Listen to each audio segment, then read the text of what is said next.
ምኩራብ እየገባ ያስተምር ነበር። ሁሉም ከትምህርቱ የተነሳ ይገረሙ ይደነቁ ነበር፣ ያመሰግኑትም ነበር። ቃሉን የሚሰሙት የሚከተሉት በረከቱ። ከሮማውያን ቀኝ ግዛት ነፃ ያወጣናል ብለው የጠበቁ፣ የእስራኤል ዘነፍስ መድኃኒትን የናፈቁ፣ በደዌ ሥጋ በደዌ ነፍስ የተያዙ፣ በበሽታ የሚማቅቁ፣ ተስፋ ያጠራቸው የምስራቹን ለመስማት 5 ገበያ የሚሆን ሕዝብ ይከታተለዋል።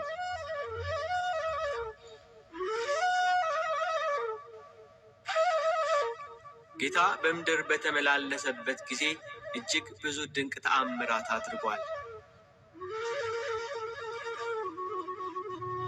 በአንድ ሀገር ሳለ ሁለንተናው በለምጽ የተያዘ ሰው አገኘ። ወደ ጌታችን ኢየሱስ ክርስቶስ ቀርቦ ሰገደለት። ግንባሩን መሬት አስነክቶ ማለደው። አቤቱ ከወደድክ እኔን ማዳን ይቻልሃል አለው። የሰው ልጆችን ማዳን የሚወድ ጌታ እወዳለሁ ንጻ አለው። ያን ጊዜውኑ ለምጹ ለቀቀው። እንደ አዲስ ተፈጥሮ ገላው የሚያበራ ሆነ። ደዌው ፈጽሞ ለቀቀው።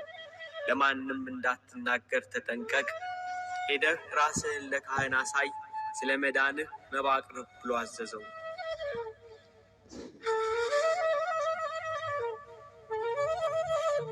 የሚከተሉት በረከቱ። ብዙ ሕዝብም ሊሰሙትና ከደዌያቸው ሊፈወሱ ይሰባሰቡ ነበር። በልዩ ልዩ ደዌ የተያዙ የታመሙ ሁሉ፣ አጋንንት ያደሩባቸው ሰዎች፣ በጨረቃ የሚነሳባቸው ሰዎች፣ ሽባዎችንም ወደ እርሱ አመጡ። እርሱ የሕይወት መድኃኒት ነውና ዳናቸው። ብዙ ሕዝብም ተከተለው።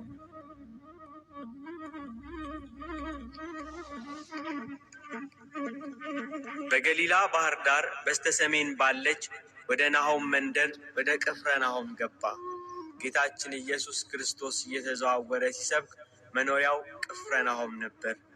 ወደ ቅፍርናሆም ሲገባ ልጁ የታመመበት የጌታን ተአምራት የሰማ አንድ የመቶ አለቃ ወደ ጌታ ኢየሱስ ክርስቶስ እየገሰገሰ መጣ። ጌታን ባገኘው ጊዜ ብላቴናዬ ሽባ ሆኗል፣ እጅግ እየተሰቃየ በቤቴ ተኝቷል፣ አድንልኝ ብሎ ለመነው። እሺ መጥቼ ፈውሰዋለሁ አለ ጌታ። መቶ አለቃው ግን ጌታ ሆይ በቤቴ ጣሪያ በታች ልትገባ አይገባም፣ ቃል ብቻ ተናገር፣ በቃልህ ልጄ ይፈወሳል አለው። እኔ የምገዛቸው ባሪያዎች አሉኝ፣ ሂድ ብለው ይሄዳል፣ ሌላውን ና ብለው ይመጣል፣ ይህንንም አድርግ ብለው ያደርጋል አለ። ጌታችን ኢየሱስ ክርስቶስ በሰውየው ላይ ባየው 3 ነገር ተደሰተ። ሃይማኖት፣ ጥበብና ትህትና። ጌታ በኢየሩሳሌም እንኳን እንዲህ አይነት ትልቅ እምነት አላገኘውም ብሎ ተናገረ።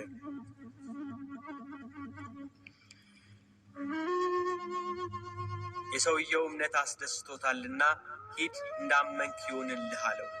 ያ የመቶ አለቃ ወደ ቤቱ ሲመለስ ልጁ ድኖ ወደ እርሱ ሲመጣ አገኘው። የዳነበትን ሰዓት ቢጠይቅ ጌታ ሂድ እንዳመንክ ይሁንልህ ብሎ የተናገረበት ሰዓት ነበር። እንደ እምነቱ ሆነለት።